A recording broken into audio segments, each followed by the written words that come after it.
if you want to get in contact with me, the best way to do it is on Instagram. If you just want to say what up, if you want to tell me you love my videos, you can tell me that you hate my videos, but the best way to do that is on Instagram. Peace, y'all. Jonny Fastlane here. So, a member of GDK pisses on Nick Blixky's grave, and Teyana Taylor quits music. Plus, Meek Mill gets roasted on Twitter. Let's talk hip-hop. Alright, yo, so that's 1098 Justo, right? And as y'all can see there, he's standing on a gravestone that he spray painted that says GDK, right? It's crazy because he has the rake there too, right? The whole situation, GDK is a gang here in Brooklyn. They're also in Chicago too, but Fabio Foreign on his song Big Drip admits that he's part of GDK when he says, you say you ain't GDK, then what the fuck is you doing with me? Pop Smoke also admitted on a song with Rosh Wish that he's GDK as well, right?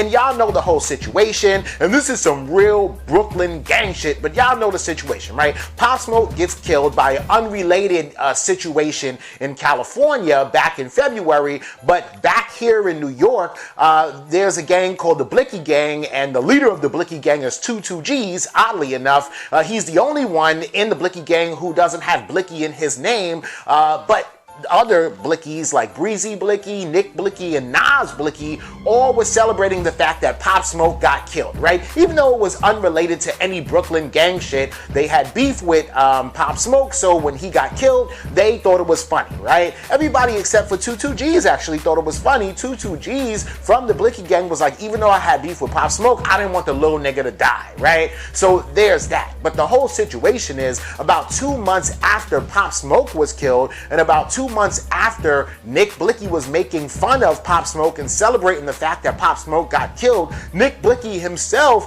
is found shot dead in the middle of Brooklyn, in the middle of Crown Heights and Lefford Gardens, right?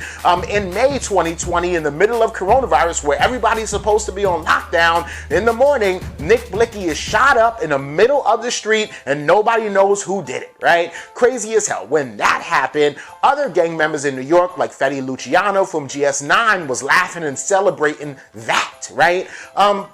The whole situation is, yes, Fabio Foreign said he was GDK. Yes, Pop Smoke said he was GDK. You fast forward to yesterday, and you got this dude, 1090, Justo B, standing on top of Nick Blixky's grave and spray paints GDK on the gravestone, right? Also, you see that there's a rake there, and actually in the caption, he says, when the ops die, we gonna spin they grave. Rakes in the grave, right? And then if you look closely, you also see that he has a shirt on that says rest in piss, right? He says the shirt is gonna be available soon. He's laughing. He said, I swear, Nick, I'ma make you famous, right? So just super disrespectful, and it seems like this dude, 1090 Justo B, is representing GDK as well, right? So it's just a lot of back and forth gang shit here in Brooklyn. Pop Smoke gets killed, the Blixky Gang celebrates, then somebody from the Blixky Gang gets killed, then GDK celebrates, and GDK is connected to Pop Smoke and Fabio Foreign. It's just all crazy, right? You niggas need to stop, because you see what just happened with Casanova 2 times.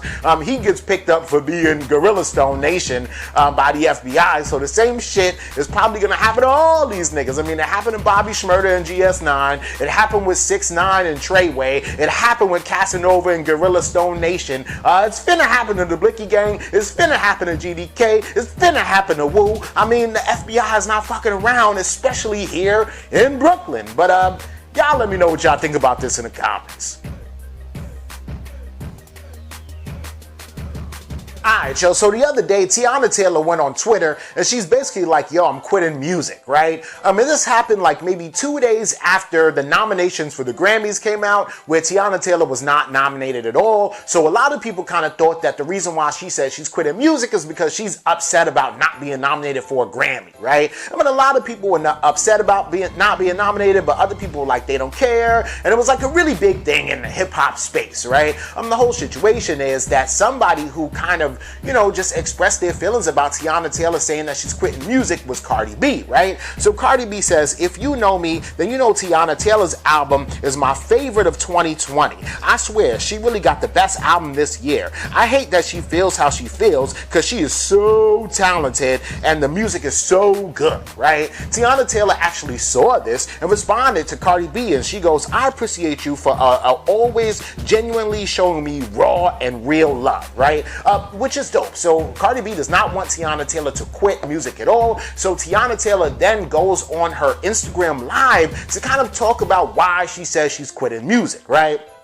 So Teyana Taylor explains this is not about a Grammy. She talks about how she's been in the music business for the last 15 years, right? That she's been signed to Def Jam ever since she was 15 years old, and now she's about to be 30 in a couple days, and she just feels like Def Jam doesn't care about her, right? That they don't really put her music on the forefront, that her team doesn't push her, that she's feeling, I guess, like she's in a slump, right? And that she's looking to her record label to kind of be like, hey, let's get it going, and she doesn't feel that from them at all. She doesn't feel supported by her team, her record label, her management, or anybody, right? So she's saying that the reason why she wants to quit music is a strategic move, right? So according to Teyana Taylor, she says that she's asked her record label, Def Jam, to drop her at least 10 times straight to their face, up in the building, yo, I don't want to be on this record label anymore, right? And they, of course, they're going to keep on the record label. It's Teyana Taylor, right? So she figures that if she just says, hey, I quit music, I don't want to sing anymore, I'm not dropping any mixtapes, any albums, any projects, anything anymore, then maybe they'll just get sick of her just sitting on the roster at Def Jam, and then they'll drop her, right? And then, of course, when they drop her, she'll start doing music again, right? So the whole situation is just crazy, and y'all know how it is, man. Every once in a while, artists, they end up having disputes with their record label. But really and truly, it seems like Teyana Taylor's been going back and forth like this with her record label for like the last 2 years. If you remember, when Kanye West was dropping like all the 777 projects, because she signed to Def Jam, but she's also signed to Good Music through Kanye West and Def Jam, she was upset about her album dropping, and she didn't like the fact it was only 7 songs on there, and she didn't like how rushed Kanye West made her feel. So it really and truly seems like Teyana Taylor's not happy with Def Jam at all, and hasn't been for a very long time. But let me know what y'all think about this in the comments. Y'all not gonna split it. What you just gave him, big bro? Don't put your hand in my car. Big bro, that was me one time, Meek. Hey, Yo, I just gave y'all money, I'm man. not gonna split it. Man, y'all gotta split that money, man. It's 20. Fuck, that's a dog. Yeah, man. Alright, Joe, this is funny as hell, right? As you can see, Meek Mill, I guess he was in Atlanta, he rolls down his window, and there was some kids like trying to sell some water or whatever like that, right? So Meek Mill just gives him like $20, and he's like, here you go, you know what I'm saying? I don't think he even took any water from them, right? And of course, you see the kids, they're like, what? You're only giving us $20? You Meek Mill, you a millionaire, pop, pop, pop, right? And this is funny as hell because Meek puts it on his Instagram, and somehow this clip ended up on Twitter, and of course, Twitter roasted him all up and down the timeline about how you could only give $20 to the kids, right? Funny as hell. But, you know, really and truly, Meek Mill does give back to a lot of charities.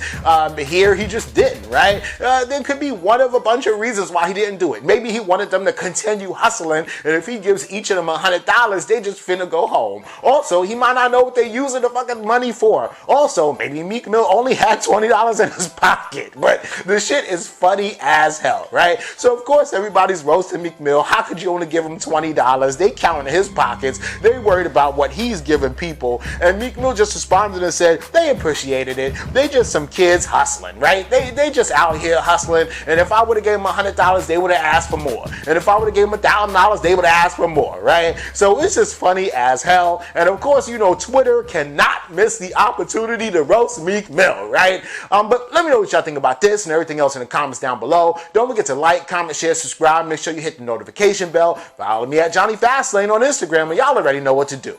Peace.